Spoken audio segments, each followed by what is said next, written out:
I'll just give you an example of, again, ways in which I've used AI in the classroom for preparing for a class and coming up with, because you can like have it come up with like games and quizzes and different things like that, right? And so one of the things that I wanted to do in the classroom was mystery leaders.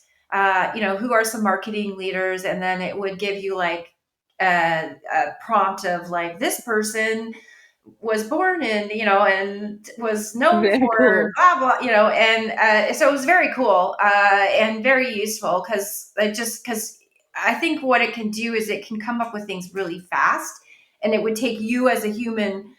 You'd have to really think like, how can I word this so that I can like execute this fast, right, and on the fly. Mm-hmm. But what it did was, for marketing leaders, there was only one female. It was all Oh, men, and I see that all the time, right? Even yes. just when where if you're like searching for something on the internet and you want to like leaders in this space or that space or whatever, and majority of the times it's like there's one or two token females, and then the rest are male examples. Another example that I was telling the students, just I know this isn't specific to AI, but I'm a member of Good Life, and because I've taken course on gender innovation and product development and stuff like that through University of Toronto, I'm so hyper aware of how the world is set up to Mm. showcase men in you know with product development. And so on the all of the weights in, so I've started weight training, and all of the weights have images of men in the picture showing the exercise. And so that crosses into AI 100%. So I think there's gender bias built into AI.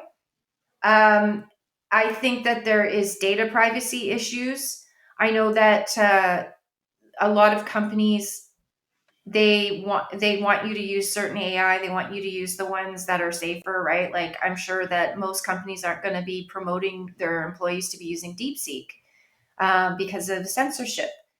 Uh, there's transparency around that in using AI in terms of research and things like that. So I think that it replaces human judgment. And if you're dealing with sensitive topics and using AI, like let's just say, for example, denying healthcare claims using a bot and not a human, right? Mm. You're going to have bias in that around.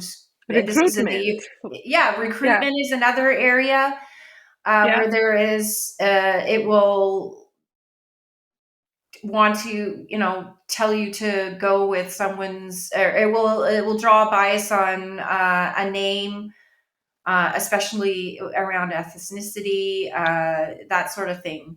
I actually found Yeah. someone, I read somewhere that some people are choosing to name their children gender neutral names so that they have less Oh, bias in wow. hiring process.